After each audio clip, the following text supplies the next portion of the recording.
Supreme court ने NEET PG से जुड़ा एक बड़ा ऐलान किया। कोर्ट ने नीट एमडीएस काउंसलिंग पर रोक लगा दी है।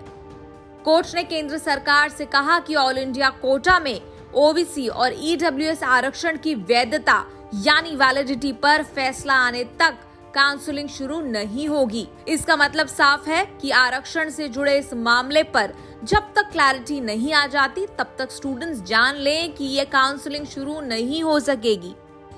दूसरी तरफ कुछ नीट कैंडिडेट्स के लिए अपीयर हुए अरविंद पी दातार ने जस्टिस डीवाई चंद्रचूड़ और बीवी नागरत्ना के बेंच के सामने कहा कि 25 अक्टूबर से शुरू होने वाली काउंसलिंग के लिए पूरे कार्यक्रम की घोषणा हो चुकी है। उन्होंने अदालत के हस्तक्षेप यानी इंटरवेंशन के लिए प्रार्थना करते हुए कहा कि अदालत के सामने ये मुद्दा लंबित रहने के दौरान पूरी प्रक्रिया समाप्त हो सकती है।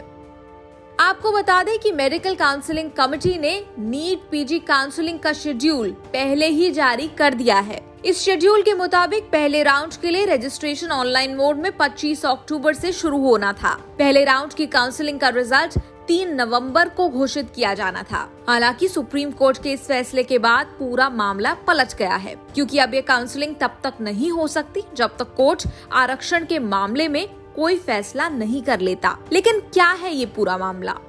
दरअसल केंद्र सरकार ने नीट के जरिए होने वाले मेडिकल एडमिशन में ईडब्ल्यूएस और ओबीसी कोटा लागू करने का निर्णय लिया था। इस निर्णय के बाद ओबीसी वर्ग को 27% और ईडब्ल्यूएस को 10% सीटों पर आरक्षण का लाभ मिल सकता है। लेकिन कुछ ही दिन पहले सुप्रीम कोर्ट में एक पिटीशन दायर की गई जिसमें NEET MDS all India quota seats में ईडब्ल्यूएस और ओबीसी के इस आरक्षण लागू किए जाने वाले फैसले को चुनौती दी गई। इस पिटीशन में मांग की गई थी कि NEET MDS all India quota counselling बिना ईडब्ल्यूएस और ओबीसी आरक्षण के कराया जाए। पिटिशनर्स को इस बात पर भी आपत्ति है कि मेडिकल काउंसलिंग कमेटी ने महज एक नोटिस जारी करके एकेडमिक सेशन 2021-22 से नए आरक्षण नियम लागू कर दिए। इसी को लेकर सुप्रीम कोर्ट से एमसीसी के इस नोटिस को खारिज करने का आदेश देने की मांग की गई थी। आपको याद दिला दें कि कोर्ट ने हाल ही में केंद्र के उस फैसले पर सफाई मांगी थी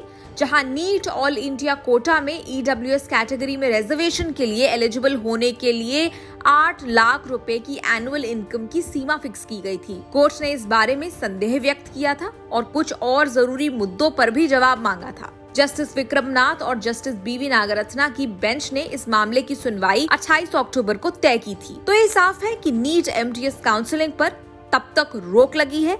ये काउंसलिंग तब तक नहीं हो सकती जब तक रिजर्वेशन वाले मामले में कोई फैसला नहीं सुनाया जाता। न्यूज़ तक ब्यूरो।